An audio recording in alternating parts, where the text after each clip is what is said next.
Hello, dog sitters. Hey, listen up. If you are ready to grow and maintain your home based dog sitting business with ease, with flow, with harmony, then close your eyes and listen to this next sentence. I must be willing to give up what I am in order to become what I will be. Now, this is a famous quote by Albert Einstein, and you're going to want to listen to today's episode if you want to learn how you could be getting in the way of your business goals and your own peace of mind without even knowing it. Because we all have invisible influences tripping up our business. This is the Dog Sitter's House podcast.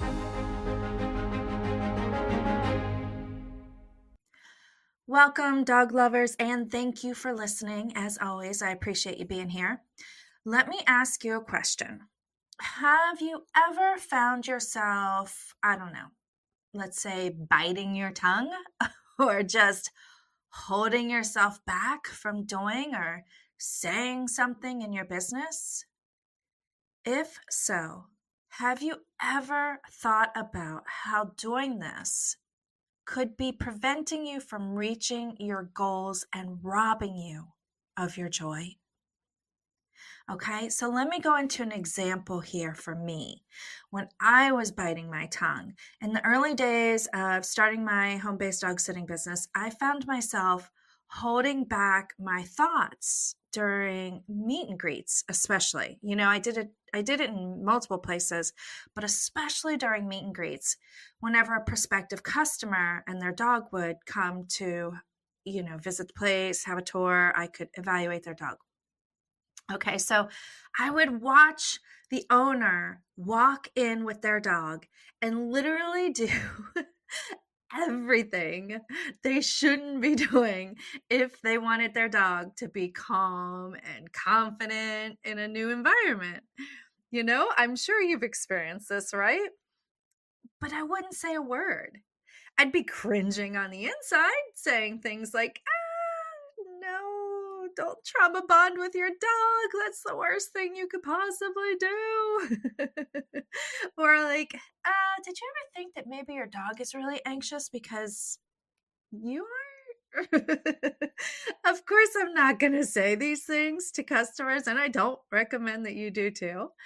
But after a while, I realized that it was making my job a lot harder when I continued to allow the dog parents to do these things that really prevented their dog from being comfortable and able to socialize with other dogs.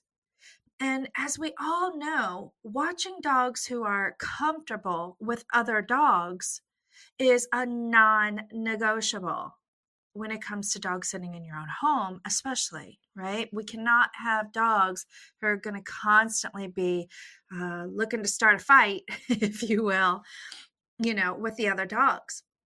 But because I kept biting my tongue, I would end up with these dogs who constantly snapped at each other. If they so much as breathed in their direction, they'd be like, I'm going to get you, right? Or dogs who would even actually be so scared of being around the pack that they wouldn't go outside to go potty because all of the others were out there, God forbid, and they just pee in the house instead. And I could go on, but I'm sure you can relate and have had some experiences like this. And, it could have been so easy for me to just blame the parents, blame the dogs, maybe even let those dogs, customers go, not take them back again. But I really got into this business not just to dog sit and make money because I like dogs, but because I want to help dogs. I want to help them be comfortable in social situations because innately they are social beings. And, dogs can get depressed too. I truly believe that. I've seen it. And I'm sure you have too, right? And so I took it upon myself as it's my responsibility to make sure that these dogs are set up for success when they come here and succeed when they're here. Okay, so that they can get the benefits of the social aspect of the of their visit when they come here, and really, really, truly deep down enjoy it, right?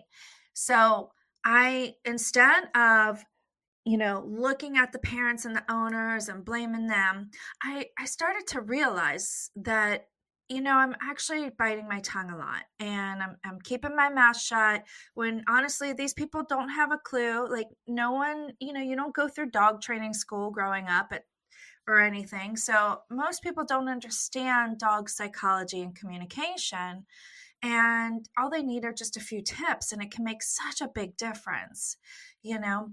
But luckily, I was able to recognize this in myself because I have developed a practice of, being present and still with myself on a regular basis. Gratefully, I've probably been practicing meditation for about 10 years now, and it has helped me and my business so much, I can't even tell you. And this was one of the ways, is because right away I started recognizing how me holding back was actually causing my job to be harder, right? And the ripple effect making it harder and on the dogs visiting, and possibly even traumatizing a few of them, right? And I definitely did not want to do that. So what I realized through a time is that the a reason I was keeping my mouth shut, so to speak, is because I had a deep, deep fear of being rejected. Of course, being rejected because I wanted to earn the money, to pay the bills and to keep in business. But it went further, it went deeper than that. I had a fear of not belonging. I had a fear of not being liked or accepted, because what I figured out was it was because in the past I had offered advice to friends and family who had dogs before, and I just did it to try and help their dogs live a better life. But I would receive these negative reactions from them, and I would sometimes it would result in them like pulling away from me. You know how you can just tell when someone like pulls away, like, yeah, you think you know everything. I'm just like, I'm over it. I'm gonna leave now. Right? And it got so frustrating for me, feeling disconnected from people I cared about, when I was truly just coming from a really caring place in my heart. And I wish to feel like I belong, especially with those that I loved and cared about. So I basically just stopped giving any advice about dogs whatsoever. Okay. And I did that years ago. But when I started my dog sitting business, it popped up, it reared its ugly head. And I realized, okay, maybe that served me then. And that was a good time to bite my tongue, because I was giving unsolicited advice. But in this scenario with my business, it was my right to say something, because I was the one who was running the business, and I was the one who was taking in these dogs. Okay. It became a major problem when I didn't speak up, because I kept trying to socialize the dogs in my care, only to have them go home and slide right back into their insecurities and fears of being around other dogs or even humans. Then they'd return back to me, and I'd have to start from scratch all over again. And that's exhausting. I'm guessing you have experienced this as well, and you know exactly what I'm talking about. And you know probably just as well as I do then that it's not just that it was exhausting, but it increases your liability. Because if you have a dog who is extremely insecure around other dogs, then they can only react in one of three ways, can't they? They can either fight, flight, or freeze. And if a dog has no way to flight because they're in your home with other dogs getting backed into a corner, and they choose to fight, well, it's a liability, right? This doesn't even take into account the amount of constant stress that this puts on you, because you either have to crate the dog or separate them in another room, or you have to be hyper attentive of that dog and all the dogs that come around them 24/7. Okay. And I don't know, how many times you've had a dog that you needed to crate or separate or watch hyper attentively for safety reasons before. But maybe, you put them in the crate and all they do is whine, bark, and cry the entire time that they're in there. Either way, no matter what you try, sometimes it can be nothing but constant stress.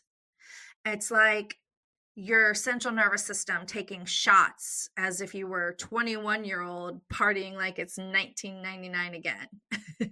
It's just like choo, choo, choo, like your nervous system, like every barking, whining, high pitch whining, right, going on in the background. Or you don't separate them and you're watching them and you're trying to keep paying attention, and then as soon as they're like and they like growl at another dog, you're like and your cortisol again whoosh whoosh right through your central nervous system. It's like you can't do that 24/7, because I don't know about you, but if you've ever experienced chronic fatigue, then you know that constant cortisol shots running through your veins is the quickest way to a whole host of health issues and chronic fatigue, right? So, okay, you can probably clearly see how my past experiences, right? My afraid to say anything to family and friends because they were like pulling away from me, and how that affected me in the beginning of my business when I didn't speak up, and how that could cascaded into a waterfall of problems, right? And what if I couldn't recognize this pattern and I never corrected it? What do you think would have happened? I mean, do you think my body would have eventually said, nope, nada, no thank you, we're done here, and just somehow, put me in the hospital for one reason or another? I mean, how well could I run a business from the hospital and pay the bills? So, of course, this doesn't mean that I started pointing out what every potential customer was doing wrong. On the contrary. Again, I have to quote Einstein because I just love his quotes. They fit so well. He said, "I never teach my pupils. I only attempt to provide the conditions in which they can learn." You see, not only did I have to become aware of my self-censoring, but I also had to learn how to become a better communicator. One who, say, draws the hot bath and bubbles for someone, but allows them the space to decide whether or not they want to get in, right? Because that's all I can do. And the more I created an environment for customers to choose to grow on their own so that they could be a better communicator and leader for their dog, the more everyone benefited too.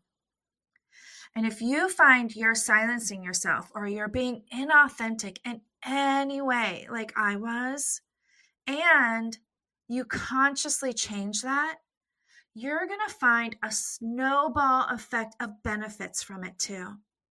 Benefits that you probably can't even think about having until you actually experience them. I couldn't see when I kept my mouth shut. I couldn't see the benefits on the other side of being a better communicator and opening my mouth and becoming more of an educator towards my customers when they arrived, right? Or a guide or a mentor.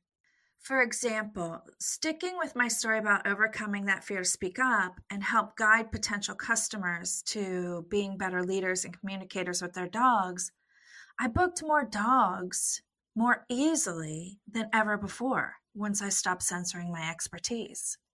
It was literally like overnight.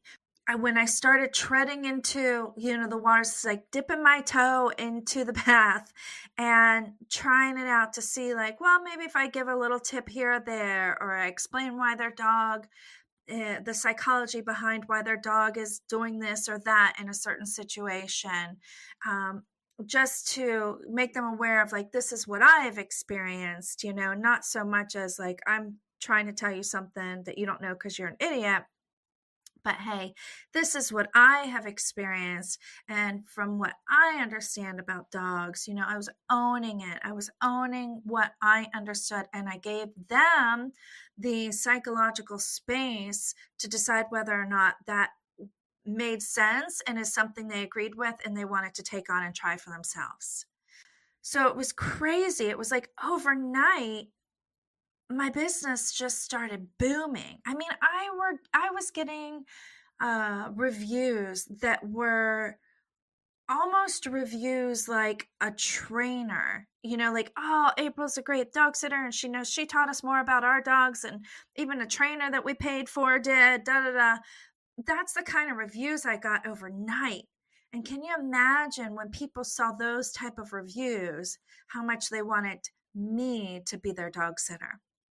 One of the reasons also was because I gave potential customers a lot of value before they even booked with me, then that whole, reciprocal effect came into play. So if their dog always hid behind them, say, when coming to meet me or other dogs in my home, um, and then they come to meet me and they're at first they're like that, but then I offer some tips of how to support and guide their dog and encourage them to have more confidence. And then by the time they leave, their dog is actively sniffing around or sniffing other dogs or coming up to me for some lovins by the time they go. They're not only amazed at how quickly I helped turn their insecure dog around, but they also received a lot of practical tips that they could choose to implement immediately to better support their dog in future social situations. Now, this is value for them and their dog before they ever even book with me, before they ever even give me $1, right? So at that point, they almost feel like the psychological effect is like, well, gosh, we kind of owe her something. She gave us something, and that was not, I'm not saying, now just be clear, I am not saying that's the reason that you ever do anything. Okay. You never expect anything in return. But I'm saying in retrospect, I can see how that law of reciprocation came into effect because I genuinely was being authentically myself, showing up as myself, and really coming from the heart of a teacher. Okay. Then when your customers are overjoyed with gratitude, they're going to also tell other people about you. Okay. So you just blow up. So being authentic is really the key there because people trust someone who is authentic. They might not really understand why they trust you more than others on a conscious level, but it's really powerful. It's like a powerful selling mechanism, just being yourself. And isn't that wonderful?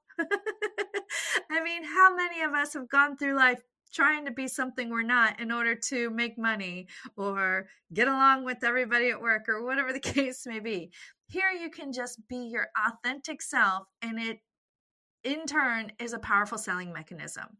Okay, let's say, have you ever had a scam artist try selling you an oceanfront property in Arizona? or maybe you found a car, it was a used car that was actually a lemon. And you got the feeling inside that the salesperson or the private party, whoever it was selling it to you, just maybe they weren't telling the truth, or they weren't, something was off about them, but you couldn't quite put your finger on it. Maybe you didn't think they were lying actually, but just something felt off. Okay, that is a human superpower that every single one of us has. The ability to detect authenticity in another person, whether we are aware of the superpower or not. And when you show up as your authentic self, you subconsciously create a deeper level of trust with your customers. Okay, another hidden mechanism at work when you're being your authentic self, if you will, is, for example, when I stopped censoring myself, I took on, or rather, I let go, I let go of attachment. Okay. I basically had to detach from the fear of insulting people and they're not booking with me. Okay.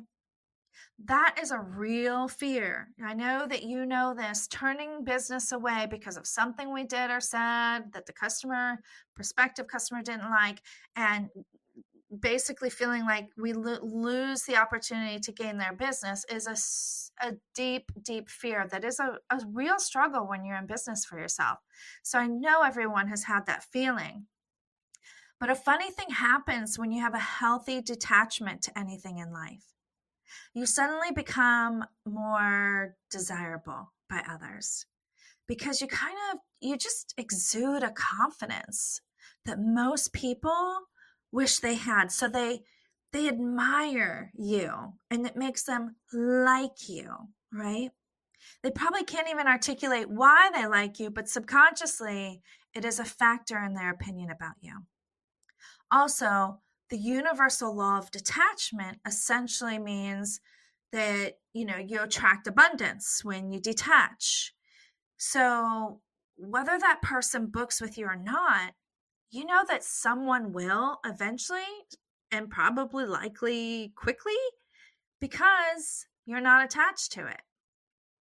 Now, if you're like a lot of people, you might struggle with detachment, and you could also be wondering, how the heck do you do it? Because you've tried telling yourself, I'm not detached, I'm not attached. I mean, I'm not attached, or it doesn't matter, I'll make more, somebody else will come along, and but you still end up getting triggered when somebody doesn't book with you. So how do you actually not worry about losing business? For example, how do you detach? And my answer is very simple, but I'm going to warn you, it's not always easy. The way that I do it is to choose to believe something that empowers me to be confident that I will always have enough business. What I choose to believe is that if I upset a potential customer with my suggestions, or if they simply disagree, then they're just not the right customer for me. Because deep down, I want to work with customers who want the best for their dog and who want their dogs to be balanced mentally and emotionally. You see, my ideal customers are those who are open to learning how to be the best dog parent and work as a team together, them and I, working together as a team for their dog's sake. And if they can't respect that, and if they can't find value in what I value when it comes to working with dogs, then we're simply not a good match. If they choose not to book with me, then there's space available for my ideal customer to appear. Voila!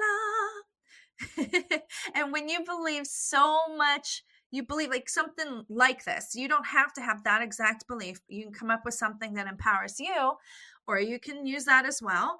But when you believe something so much that you just know, okay, it's like as sure as you know that the sun will rise tomorrow,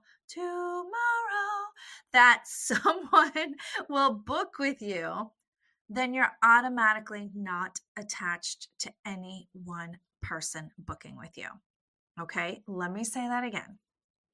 When you believe so much so that you just know, as sure as you know the sun will rise tomorrow, that someone will book with you, then you are automatically detached to any one person booking with you. This method has not failed me in 6 years of business, and it has helped me to attract the best customers I could have ever asked for. So I'm not saying you have to do this. I mean, you do you, boo. But this is what has worked best for me. Okay? All right, so moving on. Okay, so the cool thing about this is when you can become detached, and I mean truly detached, not pretending you're detached, telling yourself you're detached, yet you keep worrying if they'll actually book with you. If you actually become detached, then it's like a transformation happens in the split of a second. And you have this inner calm about you. You create an inner peace that causes you to act with even more authenticity and confidence, natural confidence. All right, so let's do a little, I'm going to experiment here and try a little exercise with you. If you're not driving or operating dogs or heavy machinery, of course, close your eyes for just a moment. Okay, get comfortable, close your eyes, and take a deep breath in slowly. Exhale slowly. And ask yourself, will the sun come up tomorrow?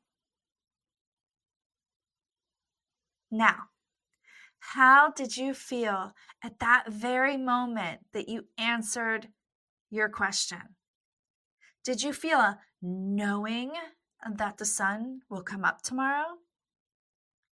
See, this is the feeling that you want to attain when dealing with your business and really life in general, for that matter. Because once you master this ability, you are free, my friend. You are truly free. Now consider how much natural, non-forced confidence this can bring you. How confident are you that the sun will rise tomorrow? Do you have to talk yourself into believing it? No, right? On the flip side, how likely are you to book someone to watch your dog if they're like, if you want me to watch your dog, I can. I mean, if you want me to, but I mean, it's totally up to you. And I completely understand, no pressure, like, but if you want me to, I'm here. Versus a dog sitter who's like, you know what? I would be so honored to watch your dog. And I know that they are going to have an amazing time here. In fact, they'll probably have more fun than you do while you're on vacation. Chances are you would be buying from someone who exudes an inner peace and confidence in caring for your dog and who doesn't come across as needy or, insecure, like the first example, right? Okay. So what in the heck is the moral of my story today? If you didn't catch it already, you probably did, but just to make sure that I'm coming across clearly here, it's how our beliefs from past experiences can be tripping us up and we don't even know it. All right. These are invisible influences that are getting in the way of our business, getting in the way of our peace of mind and our flow.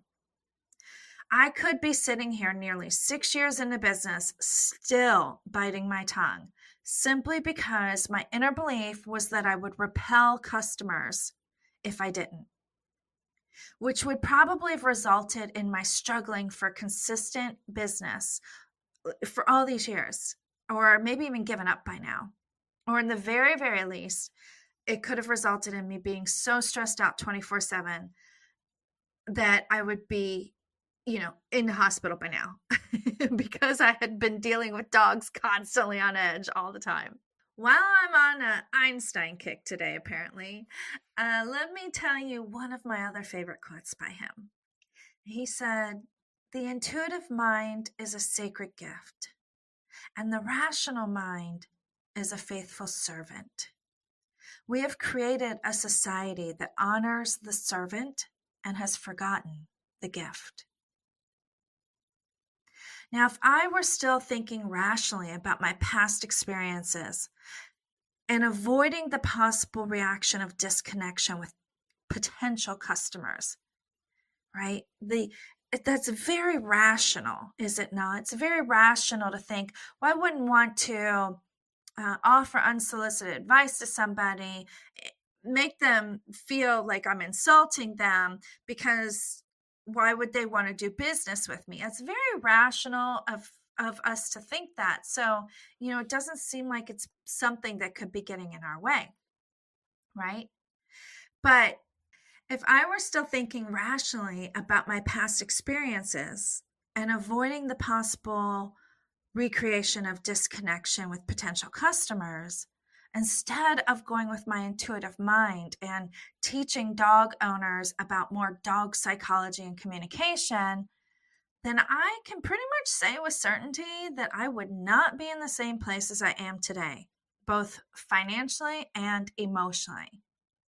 You see, my brain was rational. You can't argue with that. Like, it's very rational to think, well, I don't want to upset somebody or insult them and have them not do business with me. Then my brain was trying to keep me safe. Maybe that worked for me, and that was a good thing for my brain to do back in the day when I wasn't in a dog business. But now that I was in a dog business, I had to think, is this belief actually serving me still? And it wasn't. Okay. So I invite you to think about where you could be doing this in your business. Are there any old beliefs that are keeping you from being your authentic self? I can't tell you what your beliefs are or how they're getting in the way for you. Only you can do the inner work to discover it and redirect it for your benefit. And if you're like a lot of my clients, you might be asking, yeah, but how do I discover the beliefs that are keeping me from moving forward, April? And honestly, I don't need to tell you because you already know. But I will remind you because sometimes we all need reminders. The best, most effective way to really discover the beliefs that are keeping you from moving forward is to develop a practice of becoming still, of becoming present. Create a quiet space that you can go to daily and start sitting in silence for like 3 minutes. That's it. And then work your way up to 5 minutes, like a week later or something, and then maybe if you can get up to 10 or even 20 minutes, like even better. Woohoo. It's worthy to note here, though, that when you identify an inner belief keeping you from being authentic and enjoying your business, it will sound perfectly rational. So just remember that part, because your mind is trying to keep you safe and in the familiar. Okay, that's its job. You can tell if the belief is coming from your true state, which is abundance and love and possibility, just by how it feels. When you have a low frequency belief, it doesn't ever feel good, does it? Say, for example, you believe that unless you stay open late for arrivals and pickups, you won't succeed. Now, how does this belief make you feel? Do you feel inspired, empowered, motivated? Or do you feel a sense of ugh? Ugh. Because you really don't want to work 15-hour days. And who can blame you? Who does, right? Which feeling actually feels good, though? Does believing by setting your hours and strict boundaries for them feel better for you? Then that's your truth. Does something pop up? Like believing that, no. Okay, I just realized there's some part here that I need to clarify. When I say, does believing that setting your hours and strict boundaries for your hours feel better for you, don't automatically think, oh God, no, I'll turn customers away. They'll be angry. They won't be able to come. I'll lose customers. I'll lose business, because that's not going to feel good, is it? So that's not the truth, right? That's not the truth. Now imagine when you ask yourself, does believing that I set my hours and hold the strict boundaries to my hours, and imagining that all works out smoothly okay, and I still have plenty of business and it's all smooth, and people actually maybe even respect me more and be like, yes, of course, we want you to have time off, April, because they love you, you know, or not April, sorry, you. That's what I've had. I've had people say, yes, April, I'm so glad you're taking time off for yourself. And when it works out so nicely, think of it at working out so well. Now, how does that feel? That is also the truth. Because the truth always feels good, whereas lies never do. And in time, you'll begin to recognize your thoughts or beliefs, which leads to recognizing your patterns and discovering these invisible inner influences that are getting in your way. Now, maybe there's a little voice inside of your head saying, April, I cannot sit in silence. Like, that's just not me. I can't sit still. I don't like that. I don't meditate. And I totally get it. Okay. But let me ask you, have you ever sat on a beach and watched the sunset or sunrise? Have you ever driven in silence in your car? Or can you recall a time that you were working out and your headphones died, so you had to work out without music, and in silence or something? I'm sure that there's plenty of other examples I could come up with, but all of these times were moments that you became present in silence. Okay, and when I say still, it doesn't literally mean you have to be still. It means your mind is stilled, that you're in the moment, that you're at least, even if your mind is still thinking, you're aware of what it's thinking. You're aware that you're thinking.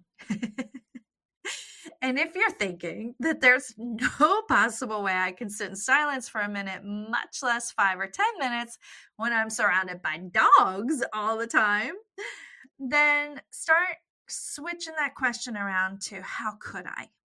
How could I set myself up for success? Have a separate room, wear noise canceling headphones, whatever it takes, right? Because here's the deal.